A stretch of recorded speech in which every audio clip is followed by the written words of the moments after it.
नमस्कार बच्चों, आज हम हिंदी क्लास 11th के पद्य खंड के साखी शीर्षक का अध्ययन करेंगे, जिसे कबीरदास जी द्वारा लिखा गया है। पहला दोहा। बलिहारी गुरु आपने दोहाड़ी के बाद जिन मानस थे देवता करत न लागी बात।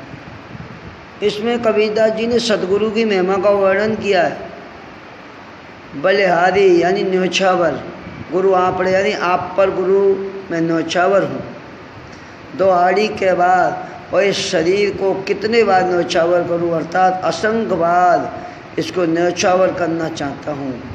जिन मानस थे देवता, जिनकी कृपा से मैं एक साधारण मनुष्य देवता बना, करत न लागी बात, और इसमें उन्होंने बिल्कुल भी देरी नहीं की। सतगुरु की महिमा अनंत अनंत किया उपकार, लोचन अनंत वाड़िया अनंत दिखावन हार। इसमें कबीरदास जी ने गुरु की महिमा का वर्णन किया है। कबीरदास जी कहते हैं कि सतगुरु की महिमा का कोई अंत नहीं है, और उन्होंने मेरे ऊपर अनंत उपकार किए हैं। उन्होंने मुझे दिव्य दृष्टि प्रदान की है, और उन्होंने मुझे अनंत सत्ता अर्थात प्रभु का विराट स्वरूप भी दिखा दिया है। यानी दोबारा उसकी व्याख्या सुन लें। सदगुरु की महिमा का वर्णन करते हुए कबीरदास जी कहते हैं कि सदगुरु की महिमा का कोई अंत नहीं है। उन्होंने मुझ पर असंख्य उपकार किए हैं। उन्होंने मुझे दिव्य दृष्टि दी है और अनंत ब्रह्म के दर्शन करा दिए हैं। अगला दोहा। दीपक दिया तेल भर, बाती दई अगट, पूरा किया बिसावना, बहुर न आवे हट। दीपक दिया तेल भर। दीपक यानी शरीर रूपी दीपक, तेल प्रेम रूपी तेल, बाती ज्ञान रूपी बाती, अघट यानी जो कभी घटे ना, अटूट, बिसावना यानी खरीदना और बेचना, बहुरी यानी दोबारा, फिर हट यानी हाट अर्थात बाजार। इसमें कबीरदास जी ने गुरु द्वारा जो ज्ञान का प्रभाव है उसका वर्णन किया है।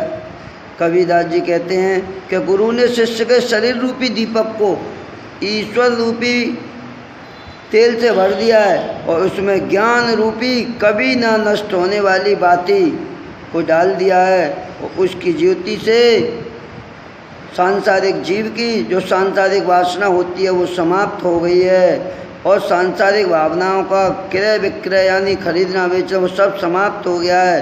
अर्थात जीव को आवागमन के चक्र से मुक्ति मिल गई। अब उसे संसार रूपी बाजार में फिर दोबारा नहीं आना पड़ेगा। बूढ़े थे पर उबरे, गुरु की लहर चमंग, भेदा देखा जर्जरा, उतर पड़े फरंग।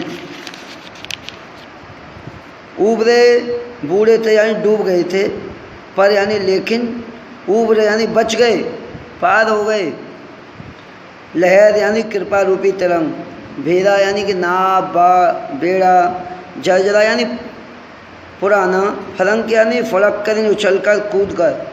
यहाँ पे गुरु की कृपा का वर्णन करते हुए कबीरदास जी कहते हैं कि हम तो सांसारिक भवसागर में डूब ही गए थे, इतने में ही गुरु की ज्ञान रूपी लहर चमकती हुई दिखाई दी, और ज्ञान की उस शक्तिशाली लहर ने हमें उठाकर बाहर की ओर फेंक दिया।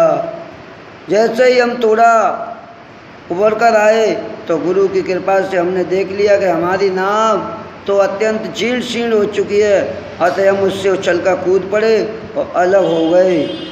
इस प्रकार गुरु द्वारा दिए गए ज्ञान के कारण हमारा सांसारिक मोह समाप्त हो गया और हम भवसागर से तर गए।